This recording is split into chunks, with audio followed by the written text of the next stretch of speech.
ভারতের উজান থেকে নেমে আসা ঢলের পানিতে কুষ্টিয়ার দৌলতপুরের ৩ ইউনিয়ন চিলমারিয়া, রামকৃষ্ণপুর ও ফিলিপনগরের প্রায় ৩৬টি গ্রাম প্লাবিত হয়েছে। এতে ব্যাপক ক্ষতির মুখে নদী তীরবর্তী নিম্নাঞ্চলের মানুষগুলো। এছাড়া দেখা দিয়েছে নদী ভাঙনের সংখ্যা। সোয়ানুর রহমান শিপনের রিপোর্ট, জানাচ্ছেন রাশেদ আকন। ভারত থেকে নেমে আসা উজানের ঢলে হঠাৎই প্লাবিত কুষ্টিয়ার দৌলতপুর উপজেলার নিম্নাঞ্চল। চিলমারিয়া, রামকৃষ্ণপুর, ফিলিপনগরে প্রায় ৬৬টি গ্রাম প্লাবিত হয়েছে। ডুবে গেছে ফসলের মাঠ। এতে অন্তত ৩,৫০০ হেক্টর জমির প্রায় ২৪ কোটি টাকার ফসলের ক্ষতি হয়েছে বলে দাবি কৃষকদের। এদিকে পদ্মাচরের নিম্নাঞ্চলগুলোতে পানি ওঠায় ভাঙনের শঙ্কা দেখা দিয়েছে। ঝুঁকিতে বসতভিটা সহ সরকারি প্রতিষ্ঠানগুলো।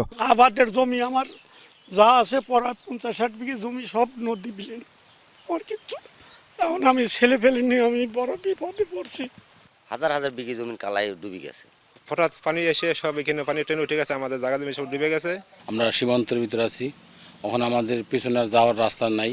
স্থানীয় জনপ্রতিনিধিরা বলছেন, সাম্প্রতিক বিভিন্ন ঘটনায় এমনিতেই বিপাকে কৃষকরা, তার উপর হঠাৎ বন্যায় দিশেহারা তারা। মানুষ পানিবন্দী অবস্থায় আছে। ঘাটগুলান তলিয়ে যাওয়ার কারণে আমাদের ছেলেমেয়েরা স্কুলে আসতে পারছে না, এতে খুব কষ্ট হচ্ছে।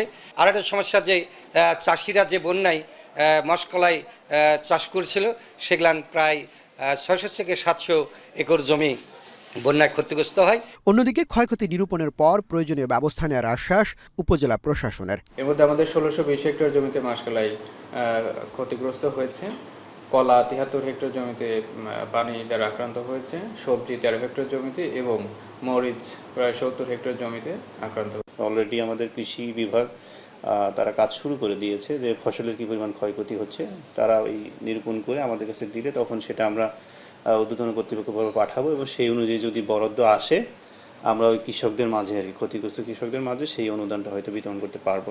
ক্ষয়ক্ষতি কাটিয়ে উঠতে সরকারি প্রণোদনা ও ভাঙন রোধে স্থায়ী বাঁধ নির্মাণের দাবি স্থানীয়দের। Rashed Akon, Asian television.